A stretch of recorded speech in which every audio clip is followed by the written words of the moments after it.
Hola, soy Gabriel León y estás escuchando La Ciencia Pop, un podcast sobre historias de ciencia. El viaje de hoy comienza bajo una cama, sigue sobre la superficie de un mueble y termina sobre el techo de un auto. En el camino nos encontraremos con células humanas, minúsculas rocas del espacio y pequeños animales, todo un ecosistema cuya sola mención hará estornudar a más de alguno de ustedes, que probablemente quedará un poco espantado cuando entienda a qué exactamente le tiene alergia. Pongan atención porque hoy daremos un paseo por lo que somos y en lo que nos convertiremos. Les recuerdo que este proyecto es financiado en un 100% por el aporte voluntario de mis muy queridos patrons. Si quieren apoyar este proyecto, lo pueden hacer en www.patreon.com/lascienciapop y ahí se pueden inscribir para hacer un aporte mensual y apoyar a la producción de este podcast.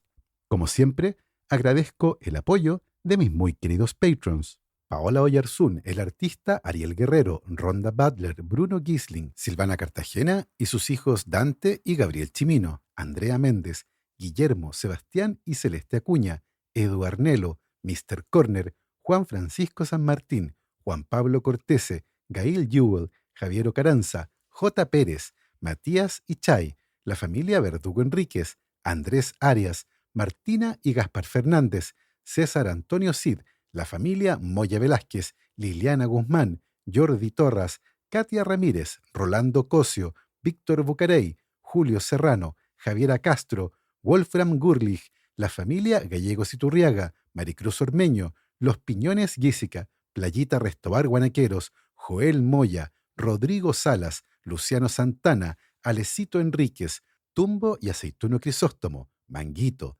Daniela Millavil, Carlos Schwarzenberg, Jonathan Ramírez, Claudio Fuentealba, Mark Rolk, Karina y Agustín Valenzuela, Laura Carrasco, Martina y Julieta Moscoso, la Cervecería Intrinsical, la profe Lorena Bravo, Gaspar y Ray Bravo, Declan Kerr, Maida Bofil, Chalo y Katia, Alfonso y Esteban Maureira y la familia Hurtado Varela.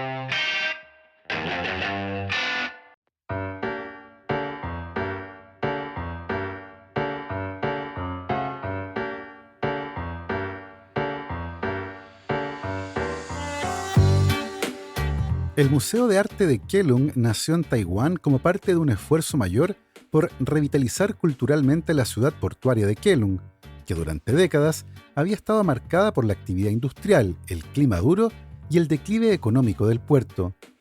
A comienzos de los años 2000, el gobierno municipal decidió impulsar espacios culturales que ayudaran a transformar la imagen de la ciudad, muy deteriorada, y ofrecer nuevos puntos de encuentro tanto para residentes como para visitantes.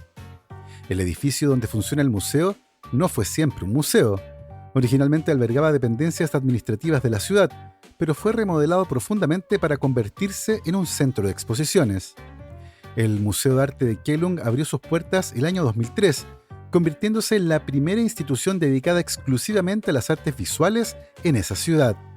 Desde entonces ha desarrollado una programación centrada en artistas locales, arte contemporáneo taiwanés y exhibiciones temáticas relacionadas con la historia y la identidad portuaria de la ciudad. El museo ha funcionado como un símbolo del esfuerzo por reposicionar a Keelung como una ciudad cultural, complementando al museo con otros proyectos urbanos, como la transformación de la costanera, el mercado nocturno y la renovación del casco histórico. Desde hace algún tiempo, en una de las alas de este museo, estaba montada una exhibición llamada We Are Me, Somos Yo, un conjunto de obras hechas con materiales domésticos, cotidianos y cosas que perfectamente podrían estar ahora mismo en una bodega o en un pasillo de nuestras casas. Y entre esas obras había un espejo. Es importante mencionar que no era un espejo glamoroso, no era uno de esos espejos barrocos con marcos dorados, ni tampoco uno vintage cool. Era un espejo mundano, plano, rectangular, montado sobre una tabla de madera común y corriente. Y lo que más llamaba la atención es que no reflejaba prácticamente nada, porque la superficie del espejo Estaba cubierta por una capa fina, densa y opaca de polvo, una especie de niebla sólida que lo volvía casi inútil para su propósito. Esa capa de polvo, sin embargo, no estaba ahí por accidente. El espejo y la capa de polvo eran parte de una obra titulada Inverted Syntax 16 del artista taiwanés Chen Sung-chi. Y la gracia, si se le puede llamar así, era justamente que ese polvo había sido conservado durante décadas. Así, el espejo era una especie de máquina del tiempo que había guardado las partículas de polvo que se habían ido posando sobre él a lo largo de años de estar en algún lugar desconocido. Y en el centro había una marca distinta, una zona ligeramente más clara, como si alguien hubiese pasado un dedo hace muchísimo tiempo. De algún modo, esa huella casi imperceptible volvía todo más humano. No era solo un espejo abandonado y sucio, era un espejo que alguien había tocado. La mayoría de los visitantes pasaba por delante de la obra sin darle demasiada importancia. Después de todo, se veía, y era, un espejo sucio. Algunos lo miraban 2 veces, tratando de descifrar si la suciedad era parte de la obra o simplemente un descuido del museo. Otros sonreían, como quien reconoce un guiño, un chiste interno del artista, la magia del arte moderno. Y otros seguramente pensaban, oye, ¿cómo nadie limpió eso antes de abrir el museo? Y entre esos últimos había un voluntario del museo. Uno que un lunes por la mañana, y es importante que sea lunes, porque los lunes tienen esa energía de vamos a ordenar lo que quedó pendiente del fin de semana, y ese voluntario llegó con mucho ánimo ese lunes. El voluntario se paseaba por el museo revisando que todo estuviera bien, que las sillas no estuvieran fuera de lugar y, por supuesto, que no hubiera huellas dactilares en las vitrinas. Ese tipo de cosas que solo se notan cuando nadie las hace. Y entonces vio el espejo. Lo miró y lo miró de nuevo, como quien confirma que algo efectivamente no está bien. Y claro, en su lógica, aquello no era arte, era un espejo sucio que necesitaba desesperadamente que alguien lo limpiara. Y él, un voluntario de día lunes con mucha energía, lo iba a hacer. Así que fue a buscar lo que tenía a mano, tomó un trozo de papel higiénico y lo pasó por la superficie del espejo con la misma naturalidad con la que uno limpiaría un vidrio empañado en la casa. Ahora, hay que imaginar la escena en cámara lenta porque así la recuerdan todos los que la vieron después. El voluntario inclinándose hacia la obra de arte, el brazo que se movía en círculos y la superficie del espejo volviendo a reflejar. Es casi poético, si no fuera porque con cada movimiento estaba borrando años de arte en forma de polvo. La capa cedió rápido y el espejo recuperó su reflejo en segundos, y el voluntario, probablemente, sintió esa satisfacción doméstica que todos sentimos cuando dejamos algo como nuevo. El problema es que no tenía que haber quedado como nuevo. Cuando alguien del museo finalmente pasó por ahí y se dio cuenta, ya era demasiado tarde. Gran parte del polvo, ese polvo cuidadosamente preservado, casi venerado, convertido en materia prima artística, había desaparecido para siempre. Lo que vino después fue esperable. Llamadas al artista, gestiones internas y conversaciones sobre restauración. ¿Cómo se restaura un espejo que sencillamente estaba sucio? Solo tenía polvo, una mezcla irrepetible de fibras, esporas, células humanas, partículas ambientales y fragmentos microscópicos de rocas espaciales. Y como si eso fuera poco, apareció un abogado diciendo que técnicamente limpiar no califica como daño en el sentido legal, porque no hubo rotura ni destrucción deliberada, lo cual, desde un punto de vista lógico, tiene sentido. El voluntario hizo lo que cualquiera haría frente a un espejo sucio. Lo paradójico es que este era el único lugar en toda la ciudad en el que un espejo sucio no es un espejo sucio. Después de que el caso salió en los medios, algunos críticos comenzaron a ironizar con la idea de que el gesto involuntario de este voluntario, en cierto modo, cerraba el ciclo conceptual de la obra, que el intento de corregir lo que parecía un descuido hablaba de manera accidental de cómo nos relacionamos con la rutina, con el tiempo y con los rastros que deja la vida diaria.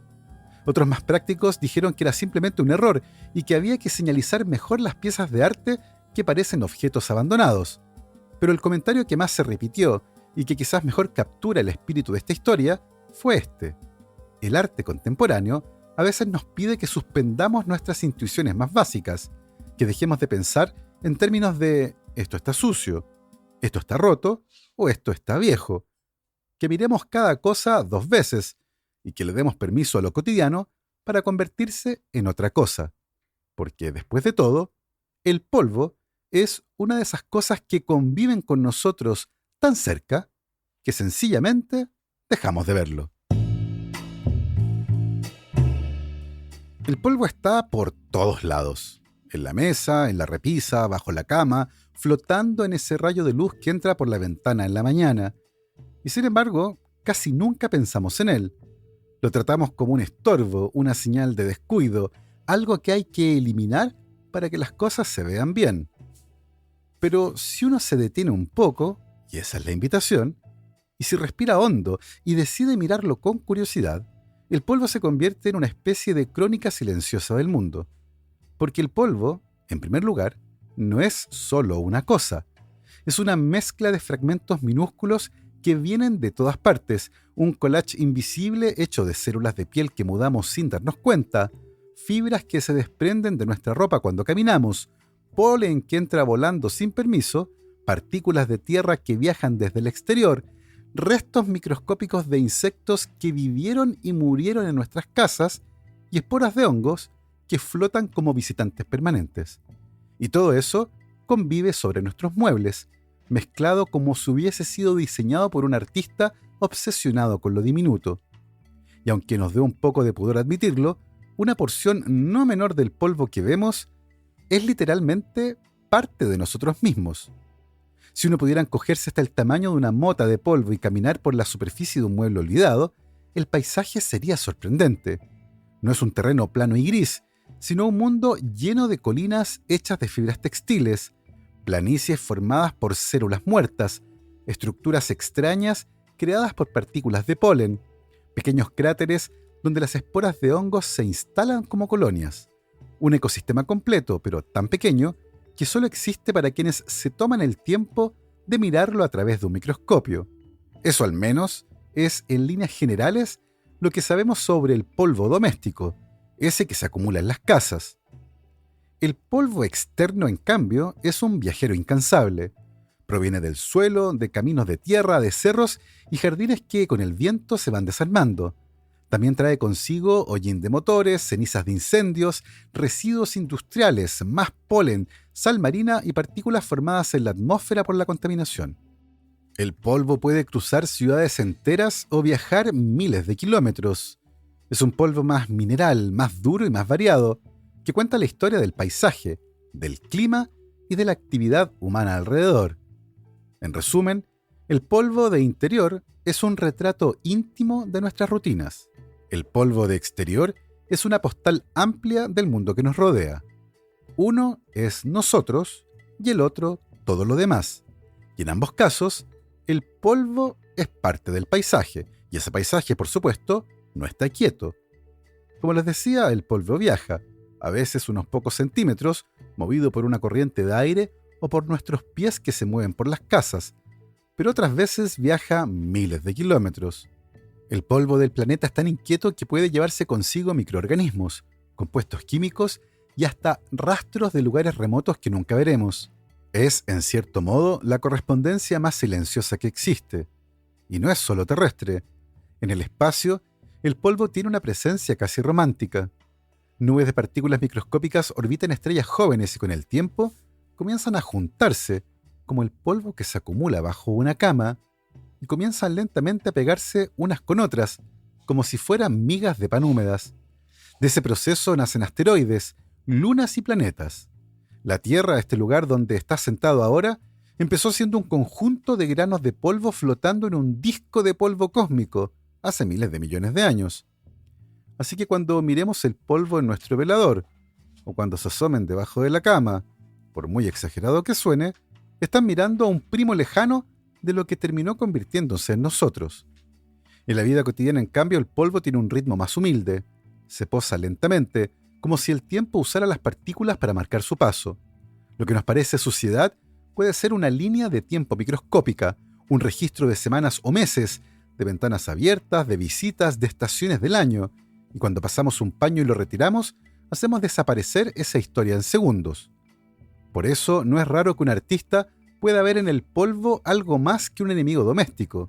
Hay quienes lo consideran una huella, una interrupción en la rutina y un testimonio material de lo que ocurrió en un lugar. Es probable que el término polvo solo nos recuerde que un lugar necesita un aseo urgente, nos hace picar la nariz o genera la urgencia de lavarse las manos, pero en algunos casos el polvo tiene un significado sorprendente. Durante siglos, los habitantes del Caribe describieron un fenómeno curioso. Algunos días en el verano, después de días despejados, el cielo se volvía blanco, como si una neblina lechosa hubiese llegado sin aviso. No olía a humo, no sabía a sal y definitivamente no era niebla. Lo llamaban calima, y aunque lo observaban desde hace siglos, nadie tenía claro qué era o de dónde venía. Solo sabían que cuando ocurría, todo quedaba cubierto por un polvillo que se colaba entre las tablas de los barcos. Esta nube curiosa de origen desconocido comenzó a ser estudiada en la década de 1950, pero fue recién en los años 60 cuando los primeros satélites meteorológicos comenzaron a fotografiar la Tierra desde el espacio que aparecieron las primeras hipótesis. Los meteorólogos que analizaban esas imágenes encontraron algo inesperado: gigantescas nubes oscuras que no tenían la forma de las tormentas tradicionales. No rotaban, no llevaban agua y no tenían la estructura de un ciclón. Eran plumas rectas, densas y que nacían justo en el Sahara y avanzaban hacia el oeste. Un investigador en Estados Unidos describió a una de estas nubes como un río de polvo suspendido en el aire. Pero nadie sabía de dónde venían ni a dónde llegaban. Para eso hubo que esperar a los años 70. Un geólogo llamado Joseph Prospero de la Universidad de Miami instaló estaciones de muestreo en Barbados para capturar el polvo del aire. Lo que encontró fue notable. Los sedimentos no coincidían con los suelos del Caribe, sino que con los minerales característicos del norte de África. No era una coincidencia. El análisis químico mostró una firma inequívoca: óxidos de hierro, cuarzo y, sobre todo, fosfatos originados en depósitos fósiles del Sahara. Eso selló la primera parte del misterio. La calima del Caribe era polvo africano que cruzaba el Atlántico.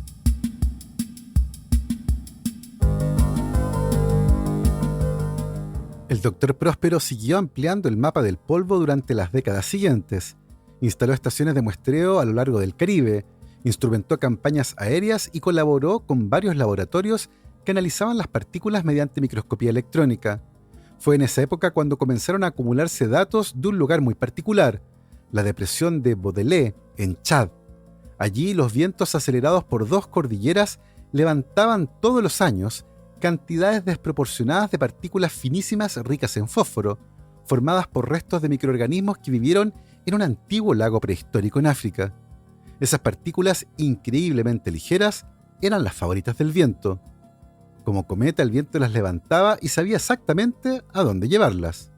La segunda parte del descubrimiento llegó cuando los científicos empezaron a preguntarse qué impacto tenía ese polvo en América del Sur.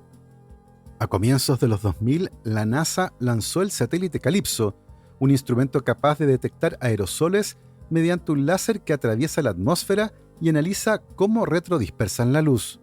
De pronto y por primera vez, se pudo seguir una nube de polvo desde que se levantaba en el Sahara hasta que cruzaba el océano y alcanzaba la cuenca amazónica. Los satélites confirmaron lo que el doctor Próspero había sugerido hacía décadas. El polvo del Sahara no solo llegaba a Sudamérica, sino que era un aporte mineral clave. Y ahí entró el tercer ingrediente: el suelo amazónico. Porque si bien la selva es exuberante, sus suelos son sorprendentemente pobres. Las lluvias intensas lavan los nutrientes hacia las capas más profundas, pero al analizar sedimentos recientes, los investigadores encontraron algo llamativo. Una parte del fósforo disponible provenía exactamente del mismo tipo de partículas que el doctor Próspero recogió en el Caribe. La conexión estaba completa.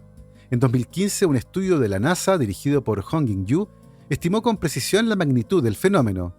Alrededor de 22.000 toneladas de fósforo cruzan cada año el Atlántico desde el Sahara hasta el Amazonas. No es un número pequeño, Coincide casi de manera poética con lo que la selva pierde por erosión anual, como si un desierto árido al otro lado del océano repusiera lo que la selva gasta para existir. Hoy sabemos que el viaje del polvo es medido por satélites, estaciones de muestreo, aviones meteorológicos y modelos atmosféricos. Sabemos que comienza en Baudelaire, cruza el Atlántico impulsado por los vientos alisios, cae sobre el Caribe, fertiliza el océano y en el camino finalmente llega a América del Sur. Y sabemos que sin ese flujo de polvo, sin ese puente mineral que conecta dos ecosistemas radicalmente distintos, la selva amazónica sería un lugar muy diferente. El polvo tiene esa habilidad curiosa de enlazar mundos que parecen no tener nada que ver entre sí. Puede cruzar océanos para sostener selvas enteras, como ocurre con el Sahara y el Amazonas, pero también puede caer a un rincón de nuestra casa y quedarse ahí, inmóvil, acumulándose sobre un mueble o escondiéndose en una alfombra. Y en ese silencio doméstico, en ese polvo que no viaja miles de kilómetros, pero sí acompaña nuestras rutinas, es donde aparece otro tipo de historia, una mucho más íntima y microscópica. Porque cuando uno piensa en polvo dentro de casa, la imaginación suele detenerse en lo más obvio: piel humana desprendida, fibras textiles, restos de comida y pelusas sin glamour. Pero en 1694, un comerciante de telas de Delft, en los Países Bajos, identificó unos pequeños animales en una muestra de polvo doméstico que analizó usando una lupa muy potente que había fabricado originalmente para estudiar el entramado de las telas que comerciaba. Durante siglos, la presencia de estos pequeños animales fue un misterio, pero lentamente empezó a quedar claro que tenían un impacto enorme en la salud de las personas. Todo se empezó a aclarar a mediados del siglo XX, cuando emergió evidencia clara de que estos pequeños organismos de 8 patas, transparentes y miembros de la familia de los arácnidos tenían mucho que ver con la alergia al polvo. Fue un descubrimiento sorprendente, porque hasta entonces la alergia al polvo era un misterio. La gente estornudaba, lagrimeaba y tenía crisis respiratorias, sin saber que la causa no era el polvo en sí mismo, sino estos diminutos habitantes de la casa. Analizando muestras de colchones y alfombras, se lograron identificar especies que hoy son casi personajes habituales en cualquier conversación sobre alergias: Dermatophagoides theronicius y Dermatophagoides farinae. El ciclo de vida de un ácaro del polvo es breve pero productivo. Pasan por etapas de huevo, larva, ninfa y adulto en cuestión de semanas. No muerden, no pican y no chupan sangre. De hecho, ni siquiera tienen ojos. Su existencia está consagrada a un único propósito: encontrar suficiente humedad y calor para sobrevivir y alimentarse de los restos microscópicos que caen de nuestro cuerpo, migas de piel que dejamos caer de manera inconsciente. Por eso los ácaros aman los colchones, donde la humedad generada por nuestra respiración y sudor les ofrece un spa permanente. Prosperan también en almohadas, alfombras, peluches, sofás, cortinas gruesas y cualquier superficie donde la piel humana se acumule en paz sin ser perturbada por la luz o la sequedad. Y aquí viene el detalle inquietante. Hoy sabemos que no es el ácaro vivo el que produce alergia. El verdadero villano es su caca. Cada ácaro produce alrededor de 20 pequeños gránulos fecales al día, unas esferas microscópicas del tamaño de una partícula de cacao en polvo, pero que está compuesta por enzimas que le ayudan a los ácaros a digerir la queratina, esa proteína que forma parte de la piel humana. Esos gránulos, al secarse, se vuelven tan livianos que se incorporan al polvo ambiental. Basta hacer la cama con energía, sacudir un cojín o correr una cortina para que se dispersen y entren a nuestros pulmones sin pedir permiso. Es ahí donde intervienen los alérgenos de los ácaros, que son proteínas específicas que el sistema inmune de algunas personas interpreta como amenazas. Los alérgenos más estudiados y que vienen de los ácaros del polvo son dos proteínas llamadas DERP1 y DERF1. La primera de ellas es una proteasa, una proteína que corta otras proteínas, una especie de tijera molecular que el ácaro usa para comer nuestra piel, pero que cuando entra en contacto con el epitelio de nuestras vías respiratorias, puede alterar la barrera de la mucosa, facilitando la activación de las células del sistema inmune que no deberían reaccionar a algo tan pequeño. En personas alérgicas, el sistema inmune recuerda estas proteínas como si fueran tóxicas o peligrosas, y cada nueva exposición desata una cascada de histamina y otras moléculas inflamatorias que generan estornudos, picazón, congestión y crisis de asma. Lo asombroso es la abundancia.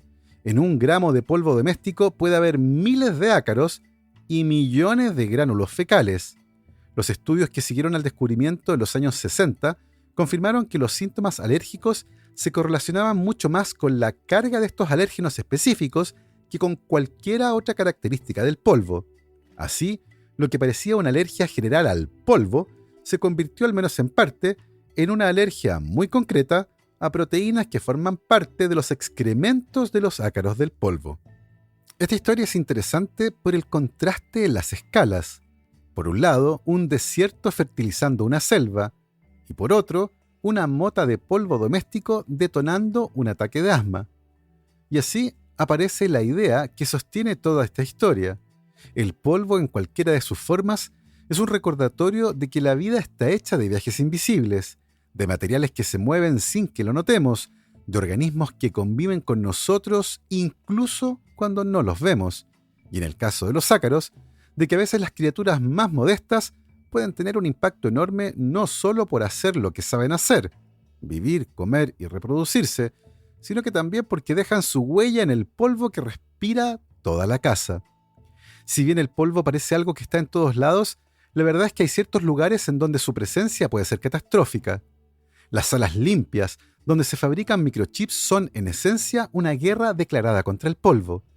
No contra montañas de polvo visible, sino contra partículas tan pequeñas que parecen insignificantes, pero que pueden arruinar un chip cuyo tamaño se mide en nanómetros. La industria lo sabe bien. Una motita de polvo más grande que la mitad de una partícula viral puede destruir horas o días de trabajo y costar millones de dólares. Una sola mota de polvo minúscula puede adherirse a la superficie de una placa de silicio durante el delicado proceso de litografía o el grabado y convertirse en un defecto fatal, bloqueando una pista, cortando una conexión o introduciendo un puente conductor donde no debería haber nada. Por eso las fábricas de semiconductores son probablemente los espacios más controlados del planeta. Una sala limpia típica se califica según cuántas partículas de un tamaño determinado puede haber en un metro cúbico de aire. Para comparar, el aire de una casa normal puede tener más de 35 millones de partículas de 0,5 micrones por metro cúbico de aire. En una sala limpia de clase ISO 5, muy común en chips avanzados, se permiten apenas 3.520, es decir, 10.000 veces menos polvo del que nosotros respiramos todos los días. Evidentemente, mantener ese nivel de pureza es una batalla permanente, porque todo es fuente de contaminación: la piel, el pelo, el aliento, la ropa y el movimiento. Por eso los trabajadores usan trajes integrales que sellan casi todo el cuerpo y evitan que las partículas se escapen. Aunque parezca exagerado, caminar dentro de una sala limpia puede generar cargas electroestáticas que levantan partículas del suelo, por lo que el flujo de aire es vertical, laminar y constante. Así, enormes volúmenes de aire se empujan desde el techo hacia el piso para barrer cualquier partícula antes de que caiga sobre un chip. Ahora bien, si uno mira el polvo con un poco de ternura, o al menos con menos prisa, descubre que es algo así como un historiador silencioso. Hace 40 años el polvo de una casa promedio tenía una composición casi predecible: un poco de tierra que se colaba desde afuera, escamas de piel, fibras de algodón, restos de insectos y algo de hollín.